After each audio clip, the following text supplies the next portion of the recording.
제사상 앞에서 연화는 뺨을 맞았다. 향 냄새가 가득 찬 사랑채 마루 위에서 누군가의 손이 갑자기 날아들었고 연화의 고개가 옆으로 꺾였다. 사람들은 숨을 삼켰다. 아무도 말하지 않았다. 종부한 씨는 향로 옆에 서서 연화를 내려다보았다. 오늘 제사에 재수 없는 것을 드렸다. 그 말이 끝나기도 전에 연화의 팔이 붙잡혔고 그대로 마루 아래로 끌려 내려갔다. 제사날이었다. 조상 앞에 술이 오르기도 전에 한 사람의 자리가 먼저 치워졌다. 연화는 문 밖으로 밀려났다. 문은 닫혔고 안에서는 다시 제사 준비가 이어졌다. 그 문 하나가 연화의 삶을 갈라놓았다. 그날 가해자는 분명했다. 종갓집의 종부한 씨. 피해자 역시 분명했다. 서녀로 태어나 이름 없이 살아온 연화. 그리고 아무 말도 하지 않은 사람 종손 도윤이 있었다. 도윤은 문턱에 서서 연화를 보았다. 연화도 그를 보았다. 둘은 잠시 눈이 마주쳤지만 도윤은 고개를 돌렸다. 그 침묵이 연화의 등을 밀었다.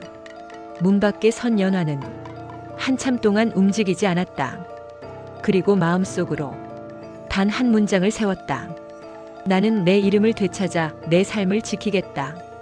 종부한 씨는 연화를 내쫓기 전 마당에 소금을 뿌리게 했다. 집안의 흠을 씻는다는 이유였다. 연화의 손에는 겨울 겉옷 하나와 낡은 보자기 하나가 전부였다. 보자기 안에는 어릴 적 친모가 남긴 작은 놀이개가 들어있었다. 연화는 뒤돌아보지 않았다. 뒤돌아보면 다시 불려 들어갈 것 같았기 때문이다. 그날 밤 연화는 장터 뒤 헛간 처마 밑에서 몸을 웅크렸다. 배는 비었고 손끝은 얼어붙었다. 하지만 더 서러웠던 건 아무도 연화를 이름으로 부르지 않는다는 사실이었다. 그때 허리가 굽은 노파가 연화 앞에 섰다. 아가 숨소리가 너무 차다. 약초꾼 100년 할미였다. 그날 밤 연화는 따뜻한 물 한 그릇을 얻었다. 그리고 처음으로 쫓겨난 뒤 눈을 붙일 수 있었다. 다음 날부터 연화는 할미의 약초를 다듬었다. 씻고 말리고 묶는 일, 종갓집 부엌에서 늘 뒤로 밀려났던 손이 이상하리만큼 정확했다. 연화의 손은 제사상보다 사람의 몸을 먼저 살폈다. 며칠이 지나자 장터 사람들 사이에서 말이 돌았다. 그 처녀 손이 곱다. 약을 지어도 성의가 있다. 연화는 자기 손으로 밥을 벌어먹게 되었다. 그러나 세상은 늘 조용히 두지 않았다. 어느 날 종갓집 하인 복만이 장터에 나타났다. 그는 연화를 보자 눈을 피했다. 연화는 말했다. 나를 본 적 없다고 해요. 제 이름은 이제부터 제가 지킬 겁니다. 복만은 말없이 고개를 끄덕였다. 종갓집 안에서는 이상한 일이 이어졌다. 연화가 빠진 제사상은 늘 어딘가 어긋났다. 술잔은 늦게 올라가고 향은 자꾸 꺼졌다. 종부한 씨는 사람들을 나무랐다.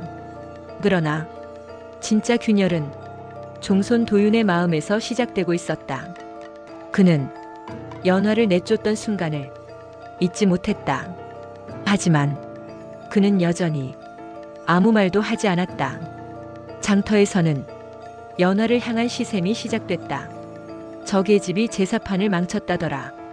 팔자가 사납다더라. 그때 아이 하나가 장터 한복판에서 쓰러졌다. 연화는 망설이지 않았다. 약을 다리고 아이의 숨부터 살폈다. 아이의 열이 내려가자 사람들의 눈빛이 바뀌었다. 그날 이후 사람들은 연화를 이렇게 불렀다. 연화 약손. 처음으로 연화는 자기 이름으로 불렸다. 며칠 뒤 종갓집에서 사람이 왔다. 집안이 어수선하니 잠시 와서 도우라는 말이었다. 연화는 고개를 저었다. 저는 가지 않습니다. 그 말은 돌아오지 않겠다는 선언이었다. 종가는 연화를 탓하기 시작했다. 서녀가 나가더니 집안이 기운다. 조상이 노하셨다. 연화는 그 모든 말을 들었다. 그리고 그 말들이 자신을 다시 묶으려는 줄이라는 걸 알았다. 연화는 글을 배웠고 자기 약에 이름을 붙였다. 약손 연화. 사람을 살리는 손. 어느 날 연화는 먼 고을로 초청을 받았다. 쫓겨난 사람이 아니라 필요한 사람이 되어 있었다.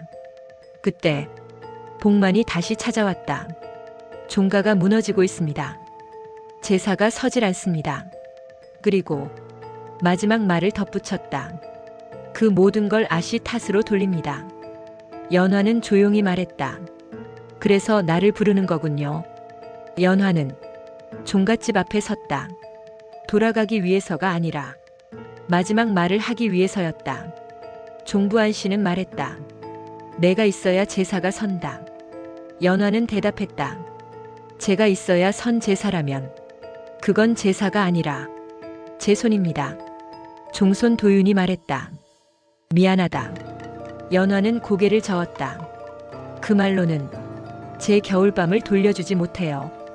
그리고 연화는 돌아섰다. 그 뒤로 종갓집의 제사는 조용히 사라졌다. 상은 차려지지 않았고 사람들은 오지 않았다.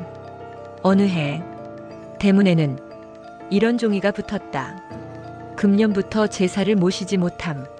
그날 연화는 먼 고을에서 작은 약방을 열고 있었다. 연화는 제사를 끄는 사람이 아니라 자기 삶을 살려낸 사람이었다. 시청자 선택 질문. 여러분이라면 연화의 자리에서 어떤 선택을 하셨겠습니까? 일 끝까지 돌아가지 않는다. 이 한 번만 돕고 떠난다. 댓글에 1번, 2번으로 남겨주세요.